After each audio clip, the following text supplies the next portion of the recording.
Muito bem, eu peço que você abra comigo a palavra de Deus, por favor, no Evangelho de Marcos, no capítulo 6.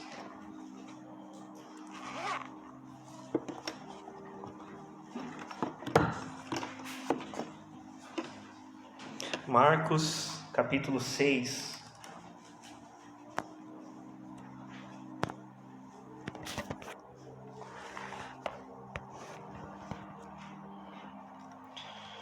Nós vamos ler os versículos 14 ao 29.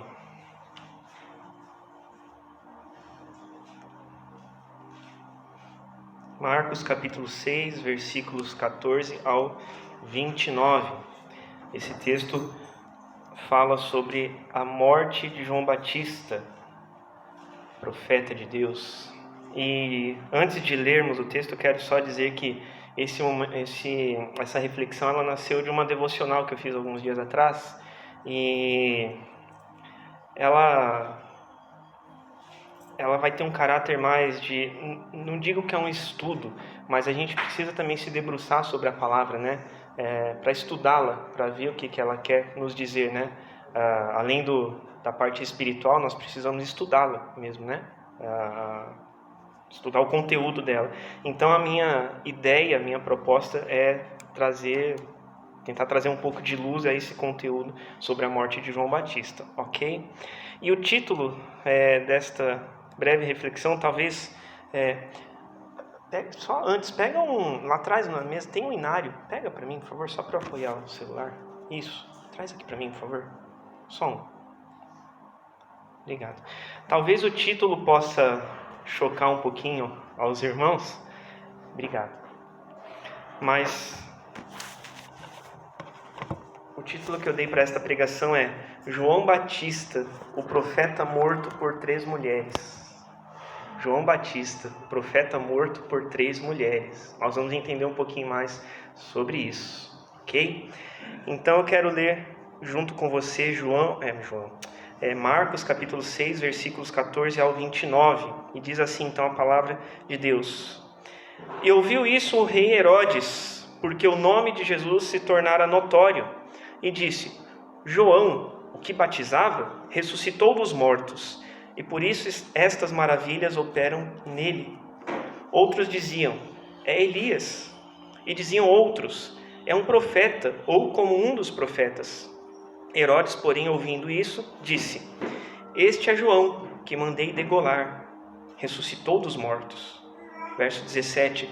Porquanto o mesmo Herodes mandara prender a João e a encerrá-lo manietado no cárcere, por causa de Herodias, mulher de Filipe, seu irmão, porquanto tinha casado com ela.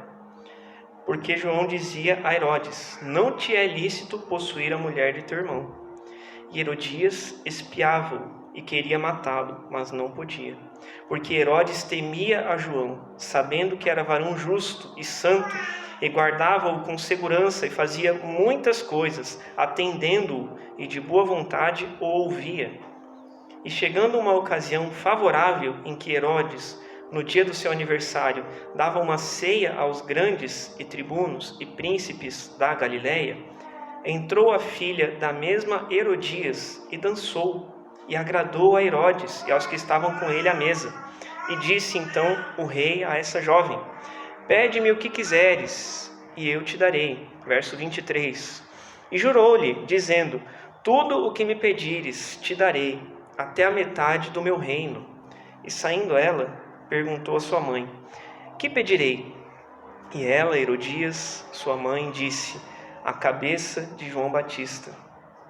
E entrando apressadamente, pediu ao rei, dizendo: quero que imediatamente me des num prato a cabeça de João Batista. E o rei entristeceu-se muito. Todavia, por causa do juramento e dos que estavam com ele à mesa, não a quis negar. E enviando logo o rei, o executor, mandou que lhe trouxessem ali a cabeça de João. E ele foi e degolou na prisão. E trouxe a cabeça num prato, e deu-a à jovem, e esta a deu à sua mãe. E os seus discípulos de João Batista, tendo ouvido isso, foram, tomaram seu corpo e o puseram num sepulcro. Vamos orar mais uma vez. Pai, te agradecemos pela tua palavra que se apresenta aqui hoje diante de nós, e nós imploramos novamente, como fizemos pelo perdão dos nossos pecados, nós imploramos, Pai, nós imploramos novamente agora que o Senhor nos ministre, que o Senhor fale conosco através do teu Espírito Santo, Senhor, de forma que todos nós aqui possamos ouvir a voz do Senhor sem nenhuma sombra de dúvida, sem nenhum tipo de empecilho, de atrapalho, Senhor. Nós repreendemos e rejeitamos isso em nome de Jesus. Que o Senhor nos ajude, ó Pai, a receber a Tua palavra, Senhor, a receber de bom grado, a receber com o coração aberto, que essa palavra encontre terreno fértil em nós, em nome de Jesus, e que o Senhor me ajude, Pai. Eu preciso do Senhor para compartilhar essa palavra com os irmãos, eu dependo totalmente de Ti, Pai. Que o Senhor me ajude, que o Senhor tenha misericórdia de mim, me capacite para compartilhar o que o Senhor trouxe ao meu coração, Pai, aos meus irmãos. Em nome de Jesus nós oramos e agradecemos. Amém e amém. Amém. Então, eu tenho um título um pouco diferente, né? João Batista, o profeta morto por 3 mulheres. A gente vai tentar trabalhar um pouquinho essa reflexão para trazer clareza sobre isso. Então, aqui nesse texto, como eu já falei antes e a gente pôde ler, né? A gente vê a narração da morte de João Batista, né? Profeta de Deus, por ordem de Herodes, rei da Judéia. Ó, tá me chamando, ó, papai. Agora não, filha. Só para descontrair, irmãos.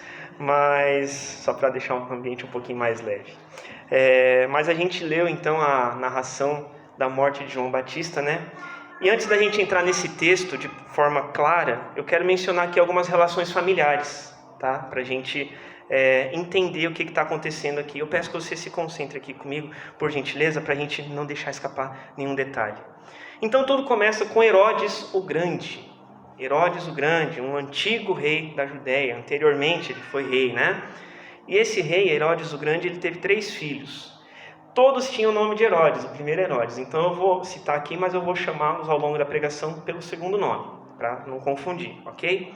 Então Herodes o Grande teve ali 3 filhos, né? Herodes Arquelau, Herodes Filipe e Herodes Antipas, certo? Esse Herodes que nós lemos agora em Marcos capítulo 6, que fala que foi o que mandou matar João Batista, é Herodes Antipas, certo? Eu vou chamá-lo mais de Antipas, como eu falei, para facilitar aqui, para não confundir, certo? Então, a gente tem a esposa com nome parecido também, né? Herodias, né? O rei Herodes e a esposa era Herodias. Então, Herodias, a esposa de Antipas, ela era neta de Herodes o Grande.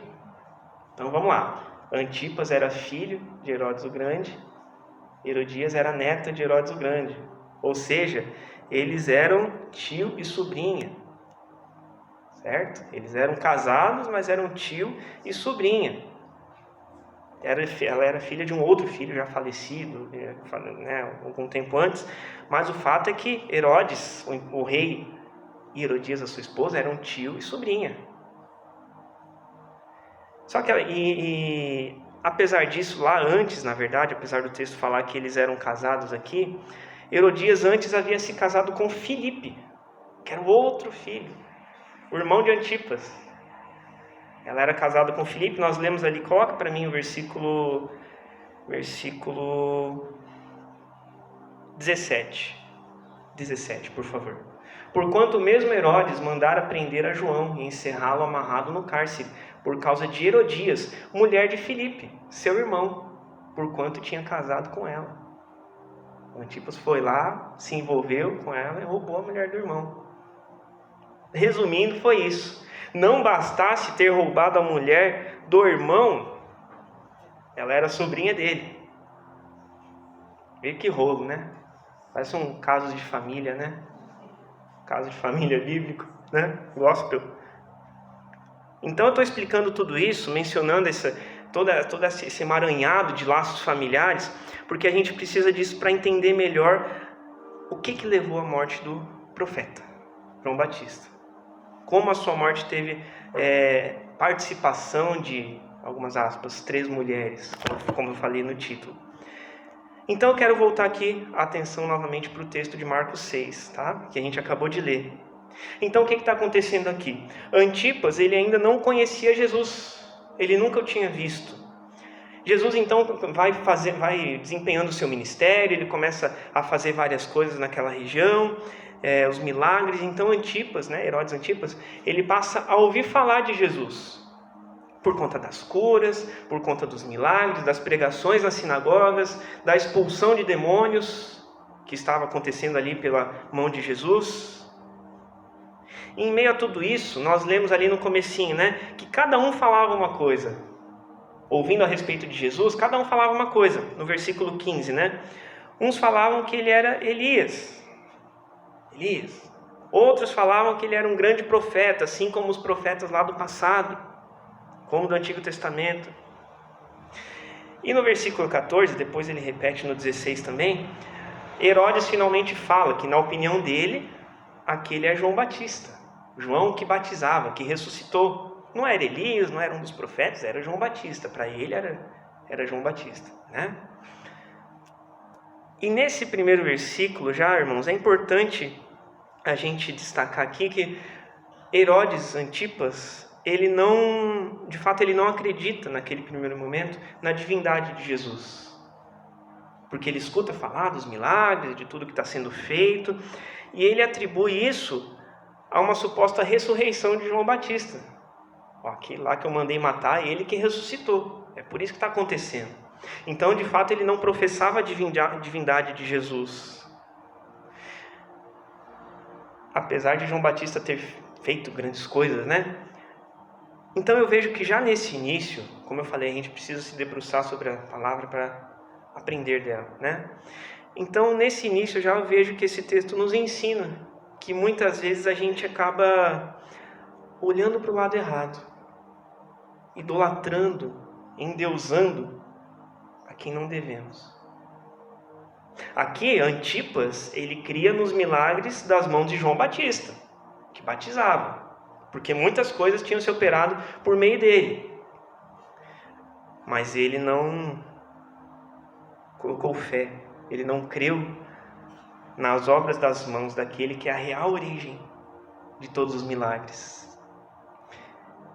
E a idolatria, meus irmãos, é sempre bom a gente lembrar que não é apenas o culto a imagens, A gente logo já pensa nisso, porque é algo muito familiar, Muito difundido, falado, Mas não se resume só a isso. Idolatria é a gente colocar alguém ou algo no trono do nosso coração, no lugar que é apenas de Deus, por direito absoluto. Isso é idolatria. Quando eu dou mais importância para o meu emprego, quando eu dou mais importância para o meu carro, quando eu dou mais importância para o meu filho, mais do que Deus, isso é idolatria.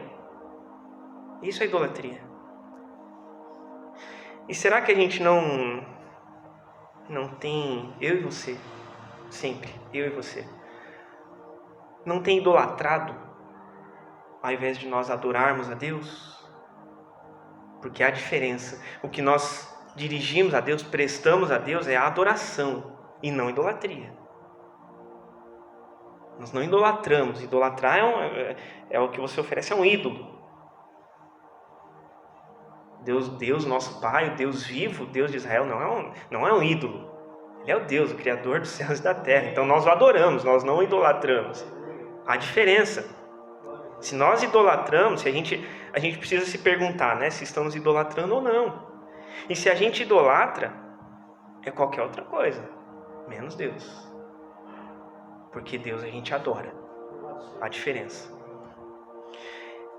E então, depois desse parênteses ali sobre eles ouvirem falar de Jesus, Marcos ele começa aqui então um relato propriamente dito sobre a morte de João Batista, E tudo começou porque João Batista ele confronta Antipas sobre o seu pecado com Herodias, ali nos versículos 17 e 18, ele chega, ele confronta, porque ele havia se casado, eles haviam se casado, como eu falei agora há pouco, dos laços familiares, Herodes se casou com a esposa do irmão, roubou a mulher do irmão, se casou com ela, foi isso que aconteceu, nada mais do que isso, simplificando as coisas. E a gente vai ver aqui, meus irmãos, que Herodias, essa que é casada com Antipas, que era casada com outro irmão, Filipe, ela é a primeira assassina de João Batista. Ela é a primeira. E eu quero também traçar alguns paralelos aqui para a gente dar continuidade nesse raciocínio, porque no versículo 15 nós podemos ler ali, alguns falam que a respeito de Jesus que ele era Elias.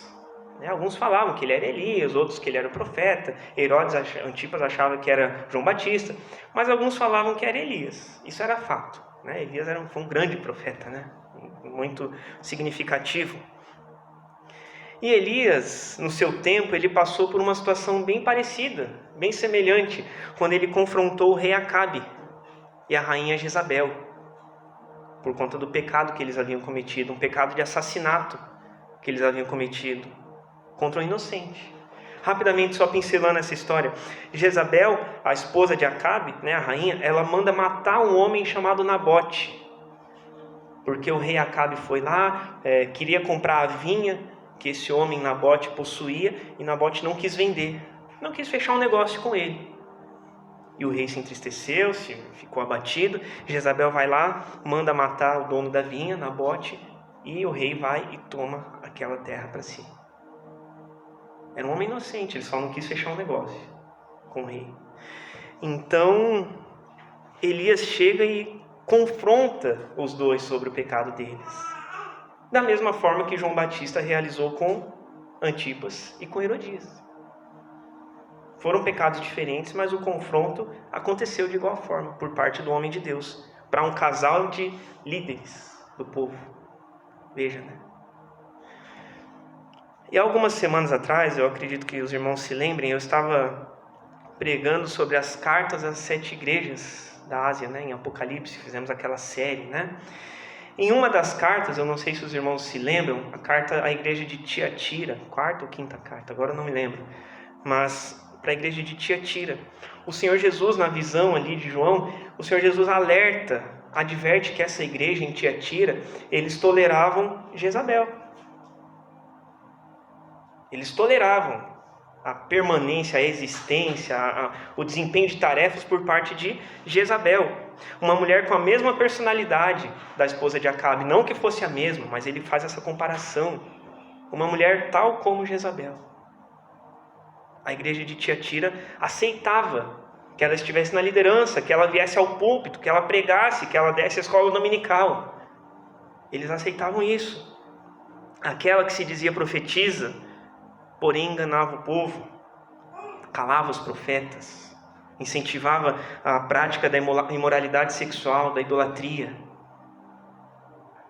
E daí ficou então conhecido que a gente ouve hoje, o que a gente entende por espírito de Jezabel. Acredito que alguns já ouviram falar sobre isso, espírito de Jezabel, que é uma força espiritual do mal. Nós temos esse conceito que induz a essa imoralidade sexual, a idolatria, não é perversão, mas a distorção da palavra. Isso que o espírito de Jezabel faz. E a rainha Herodias, esposa de Antipas, era exatamente assim. Ela era de fato assim. Era cruel, era manipuladora, tudo tinha que ser do jeito dela. Era imoral, era idólatra. Ela retrata bem o que Salomão fala em Provérbios 4,16. Os maus não dormem se não fizerem o mal. O sono foge deles se não fizerem alguém tropeçar. Então, irmãos, essa personalidade aqui que eu descrevi agora em poucas palavras, essa era Herodias, a rainha, esposa de Antipas, primeira assassina de João Batista. Essa aqui também era Jezabel, manifestado por meio de um espírito mau, espírito de Jezabel, como a segunda assassina de João Batista, que influenciou toda aquela situação. E o mais triste de tudo isso, lembrando de Apocalipse, é que a igreja de Tiatira tolerava esse tipo de gente. Dentro da igreja, nos púlpitos.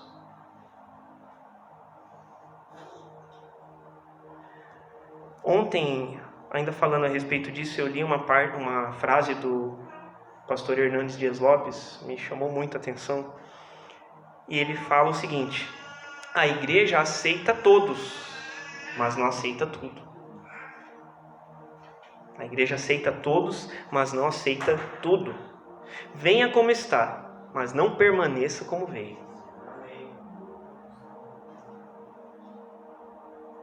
O erro de Tiatira aqui, só lembrando, foi esse, né? Tolerar. Chegou uma pessoa assim e permaneceu, não mudou. Afetou a igreja. E aqui tínhamos uma pessoa em proeminência, uma liderança do reino com essa personalidade. Quando o governo não é bom, a palavra fala, né? O povo padece, o povo sofre. Está na palavra, não sou eu que estou falando. Mas o fato é que, assim como Tiatira, fazendo esse paralelo, ela tolerava Jezabel, o que está sendo tolerado na nossa vida hoje que não deveria estar sendo? O que a gente está aceitando? Lembrando aquele, não dá nada, né? Não dá nada, tá tudo bem, não tem problema, tranquilo. A misericórdia do Senhor cobre a multidão de pecados, então tá tudo bem. O que a gente tem tolerado?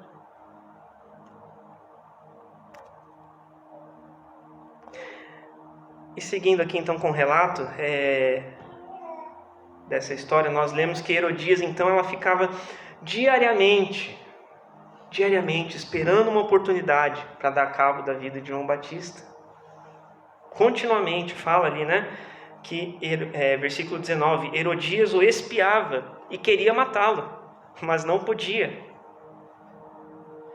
Interessante também, depois eu vou falar sobre isso, mas no versículo 21, e chegando uma ocasião favorável, ela ficou ali esperando, teve paciência, tal, foi indo, achou a brecha, achou uma ocasião favorável. E de fato ela esperou, e a oportunidade veio, que foi justamente no dia do aniversário de Antipas, onde foi organizada uma grande festa em comemoração, com a liderança da cidade, com as pessoas mais importantes, mais influentes da Galileia. E nessa ocasião, da festa do aniversário de Antipas, entra em cena Salomé, filha de Herodias. E a Bíblia não menciona esse nome, que ela tinha esse nome, né? A palavra não nos fala isso.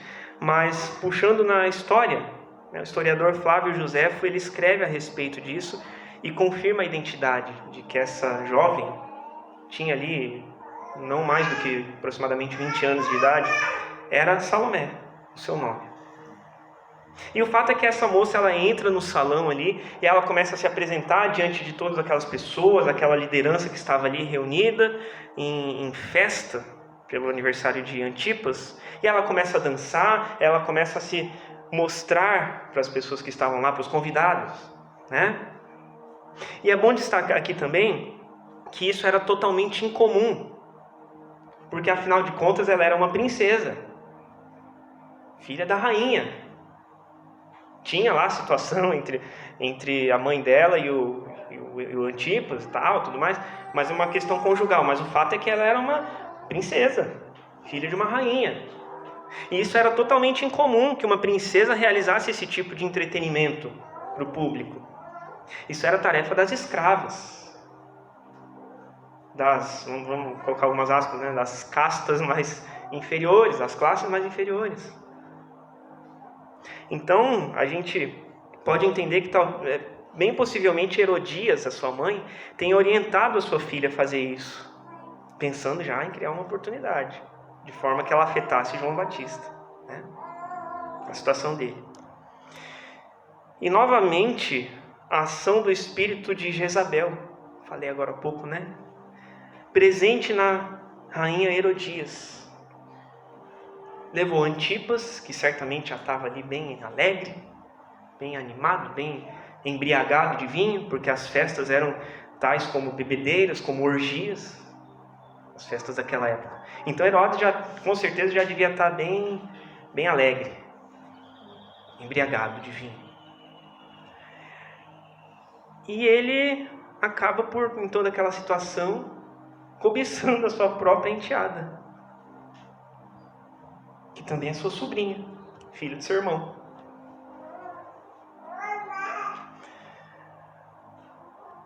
E por conta dessa forma provocativa que ela se apresenta ali, que ela dança, a forma lasciva com que ela se apresenta diante do povo,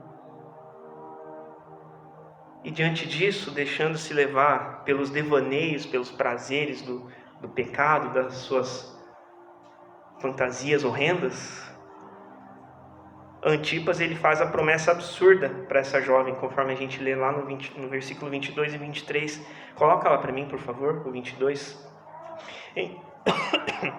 Desculpe.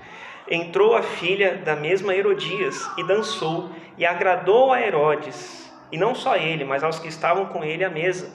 Disse então o rei à jovem: pede-me o que quiseres e eu te darei. E jurou-lhe dizendo: tudo o que me pedires te darei, até a metade do meu reino. Engraçado que se a gente for ver essa fala de Herodes, sabe quem falou coisa bem parecida na Bíblia também, em outra ocasião? Deus. Para Salomão. Quando Deus aparece para Salomão, ele fala: pede-me o que queres e eu te darei. Ele podia ter pedido todas as outras coisas, mas ele pede sabedoria para governar, né? Pede-me o que queres e eu te darei. E a gente já volta nisso porque a gente sabe o que a moça pediu, né? Mas a gente já volta nisso. Mas vejam então, irmãos, que sujeira que era toda essa situação. Agora a gente pode entender um pouquinho melhor por que João Batista, de fato, ele confronta essa família. Porque eles estavam afundados em pecado. Eles estavam totalmente submersos no pecado. E quando hoje o Senhor nos confronta, a mim e a você, pela sua palavra, nós precisamos agradecer a Deus. Nós precisamos agradecer a Deus, sim, porque essa é uma enorme demonstração de amor que nós recebemos da parte do Senhor. Um Deus que se importa conosco, um Deus que cuida de nós. É por isso que Ele nos confronta muitas vezes, através da sua palavra. Porque nós somos filhos, do contrário nós seríamos como filhos bastardos. Mas nós somos filhos. Por isso que Ele nos corrige. E como que tem sido essa nossa reação, muitas vezes, com a repreensão de Deus sobre nós? A gente tem olhado para isso recebido com graça, com gratidão. Porque não foi essa atitude de gratidão que Herodias teve quando ela foi confrontada pelo pecado dela. Ela não queria ouvir a verdade. Ela não queria ter a sua atenção chamada. Ela não queria enxergar a realidade do seu próprio pecado. Muito pelo contrário. Ela se aproveita aqui de uma situação para concretizar o seu plano de calar João Batista. De uma vez por todas, calar os profetas, porque é isso que o espírito de Jezabel faz. Ela cala os profetas. Ela cala aquele que é o mensageiro de Deus. E é isso que ela vai buscar fazer. Então ela orienta sua filha de forma muito macabra. E a jovem Salomé volta no salão e pede a cabeça de João Batista. Ela podia pedir o que quisesse, que o rei daria, até metade do reino. Ela podia ter feito igual Salomão fez para o Senhor, né? Conclamar um movimento de oração, conclamar um jejum e pedir misericórdia de Deus, pedir sabedoria, pedir graça. Mas não, ela pede que por ordem do rei, né? Ele precisava da ordem. Ela pede que o profeta seja calado de uma vez por todas. Pede a cabeça, literalmente, do profeta. Acho que daí que vem o termo, né? Quer a cabeça do fulano, né? Não quer prejudicar. Pediu a cabeça do profeta. E assim Salomé, essa jovem de não mais de 20 anos, ela se torna a terceira assassina de João Batista.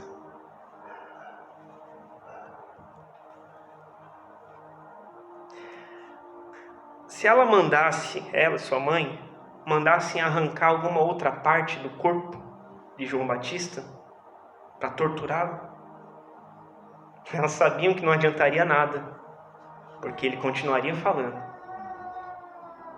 Ele continuaria falando, denunciando o pecado familiar que ali existia. Mas ela então age como uma verdadeira Jezabel e cala o profeta por completo, de forma definitiva, quando ela arranca a sua cabeça.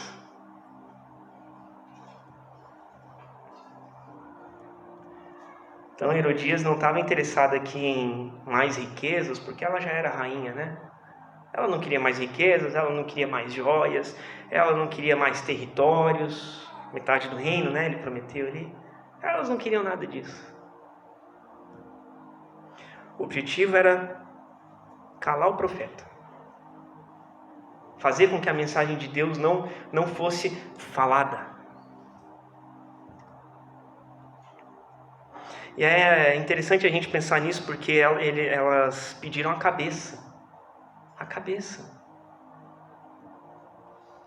A mente, né? Se a gente for colocar dessa forma. É isso que o diabo quer. Controlar nossa mente. Ele quer controlar nossa mente. Pra gente não falar. Pra gente não fazer o que tem que fazer. Pra gente desobedecer. Pra gente ter uma atitude imoral. Para que a gente comece a distorcer a palavra. É isso que ele quer.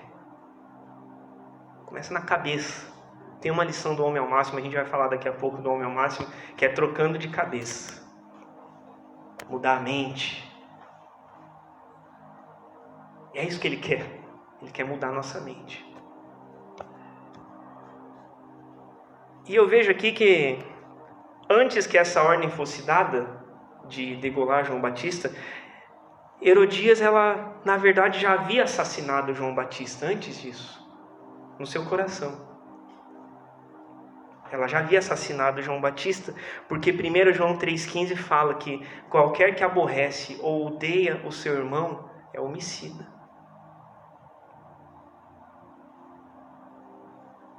Ela odiava João Batista. Ela já tinha matado ele, espiritualmente, digamos assim, né? Porque ela aborrecia a vida dele.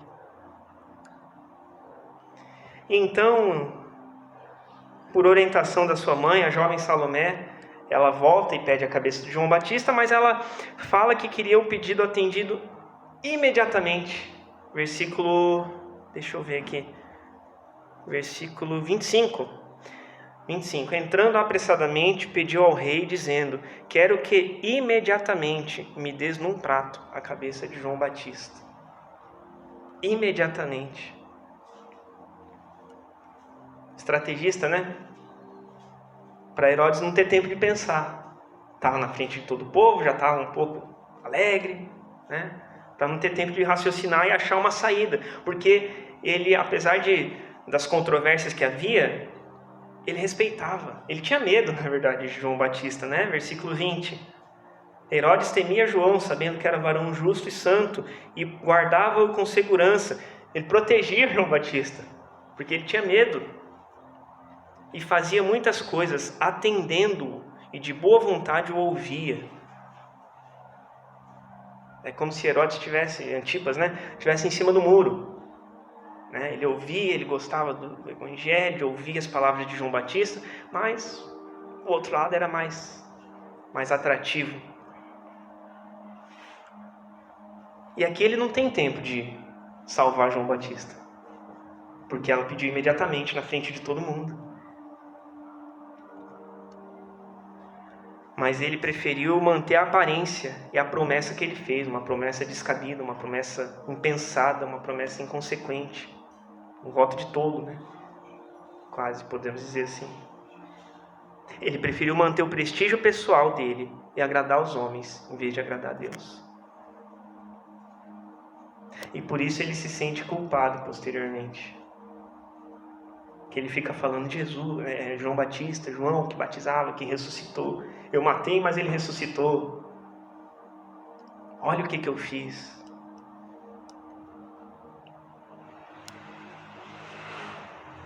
E quantas vezes nós temos essa mesma atitude? que Herodes Antipas, de preferir manter a nossa aparência, a nossa posição, a nossa imagem, né, diante das pessoas, em vez de obedecer à voz do Senhor. E isso talvez pode se tornar um ídolo, literalmente, porque o ídolo que nós vemos lá é a imagem, a retratação de uma divindade.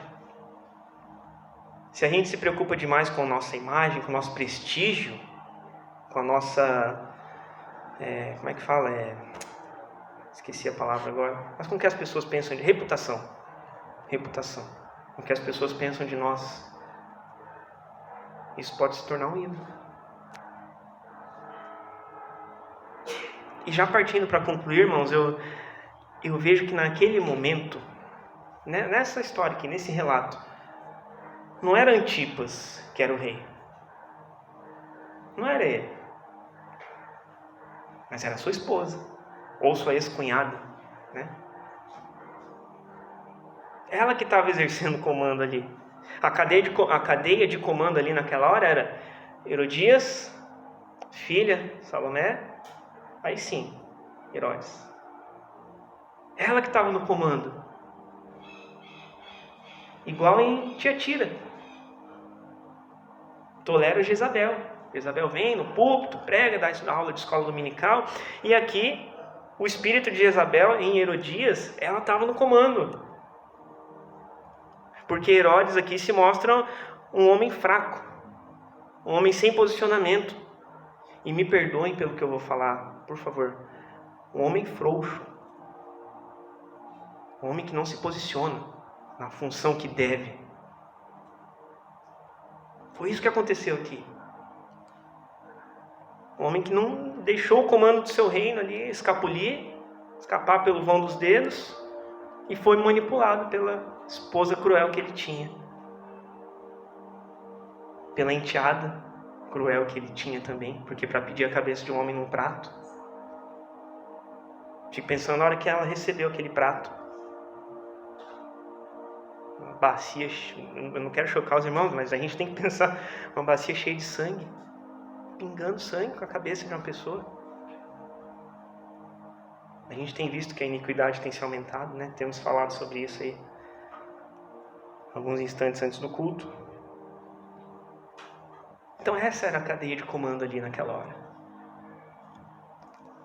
E como eu falei, já concluindo, de fato, irmãos, essa reflexão ela nasceu de um momento devocional que eu fiz há alguns dias.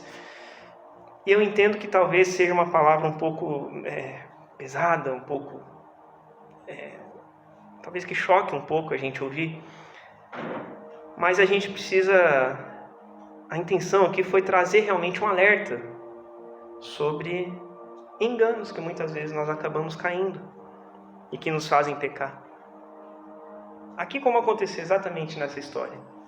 Idolatria, imoralidade, adultério, manipulação, rebeldia, embriaguez, lascívia, cobiça, intrigas, ódio, porque o ódio é igual ao homicídio. Nós lemos aqui. E todos esses pecados, esses enganos, eles estão de alguma forma presentes na história da morte de João Batista. Aquele que foi enviado como mensageiro de Deus para preparar o caminho do Senhor Jesus. E que o Mestre nos ajude então, e não permita que esses pecados venham a nos calar, nós como homens e mulheres de Deus, todos nós. Que esses pecados não venham nos calar em nossa missão como igreja de Deus. Em nome de Jesus. Te convido a orar comigo novamente.